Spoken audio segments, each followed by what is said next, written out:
The poem is called Starlight. It is with great sorrow and some reluctance that I take up my pen to record the last days of Thomas More's Utopia. The Utopians had never liked Mr. Moore, though they owed him everything. Their lives were each one a bore, and when they turned for amusement to his book, it was even worse. "We've been had," they cried, and rushed out together, some with the tools of their trades, others in their nightshirts.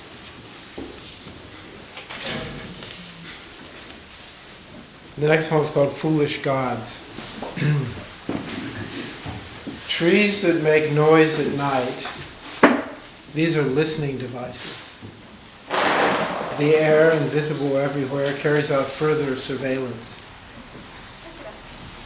But do not imagine that a tree or the air or the darkness then is doing the work of the gods. Or if any of them ever does, it doesn't matter, because these gods are grateful for nothing this world has ever done for them.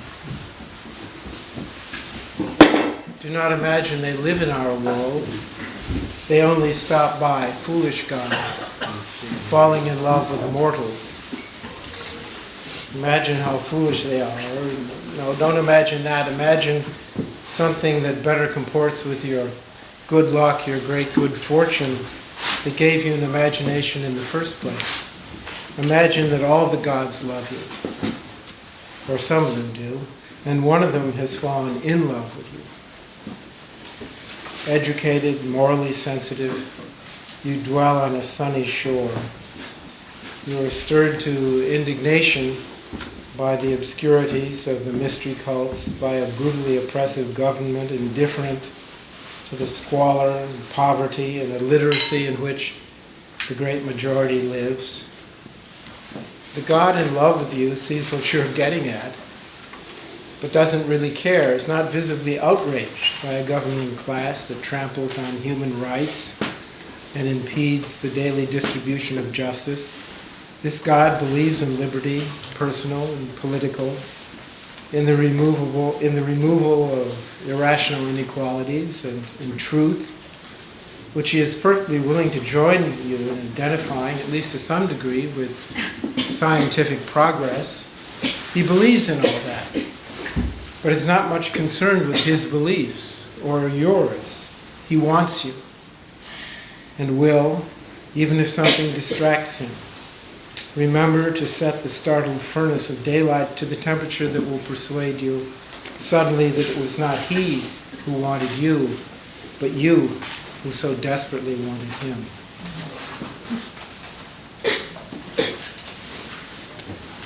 Antigone.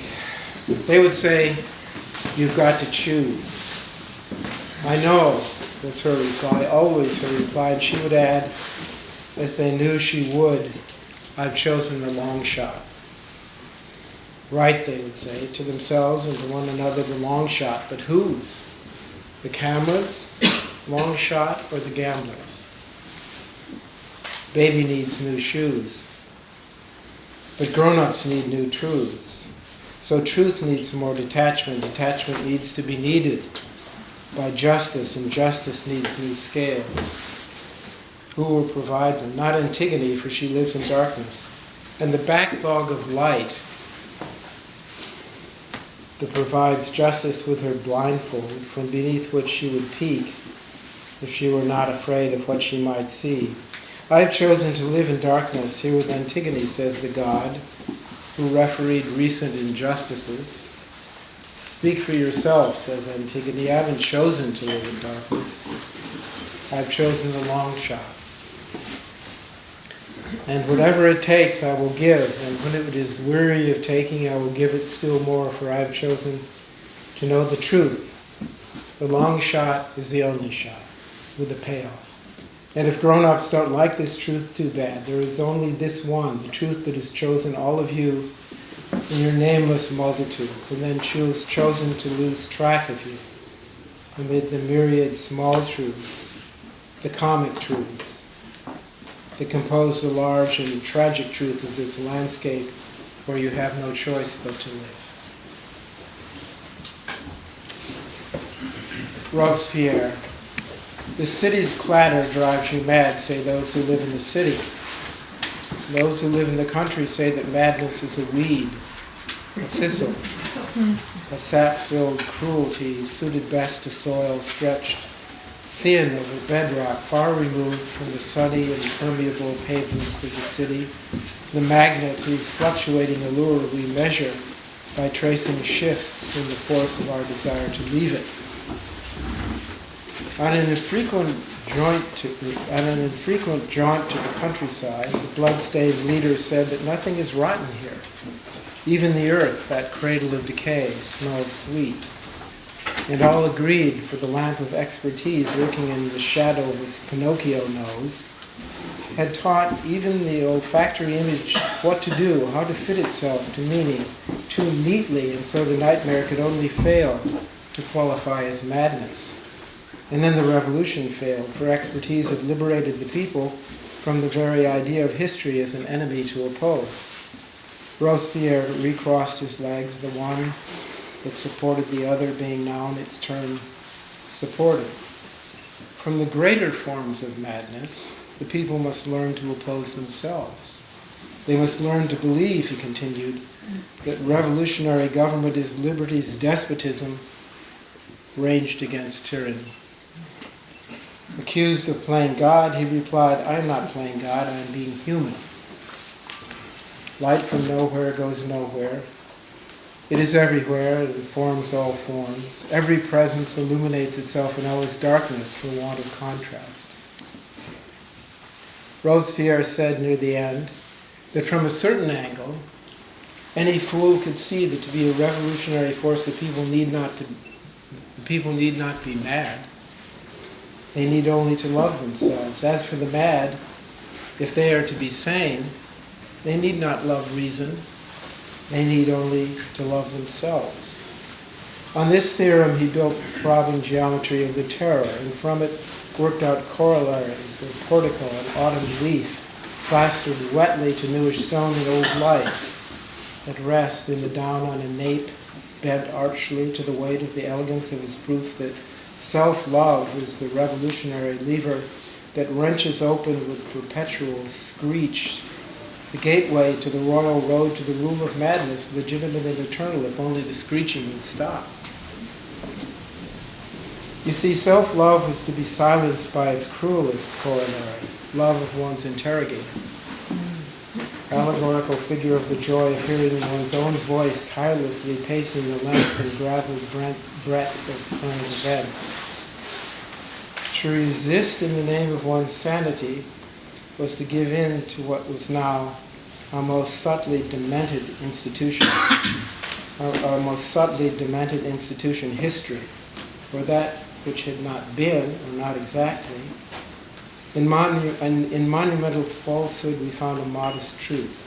Having come from nowhere, we could not be said to be lost. But where, in this rudely harvested field of data, could we possibly be said to be going? Agreeing to notice our dilemma, Robespierre handed us a ring of keys. Then we misplaced it like altruism's exact address in the small and crumbling pyramid of modern manners. Does altruism have a terrace, a window? In any case, the great project continues. The mad are talked to, the city is abandoned. So is the countryside, ensuring that both feel overcrowded and lost to any future we might possibly want to live.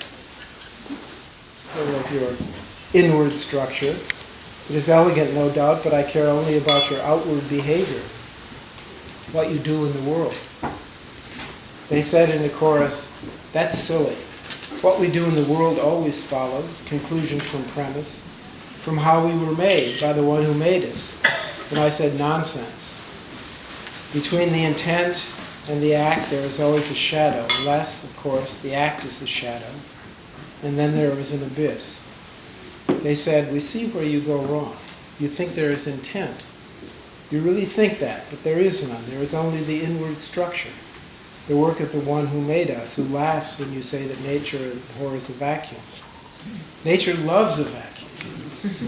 And if that love nearly always goes unrequited, it is cherished. It is requited to perfection. On those occasions when angels intervene, I said, you are angels, and you talk like angels. And the one who made you is the devil.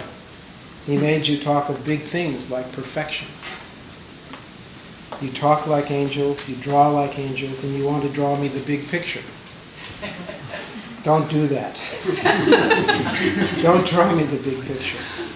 I want to see the small picture, the myriad small pictures filled with myriad details. They said, we are angels and we talk like angels, so you must listen and be careful. The devil is in the details. And I said, no, you are wrong.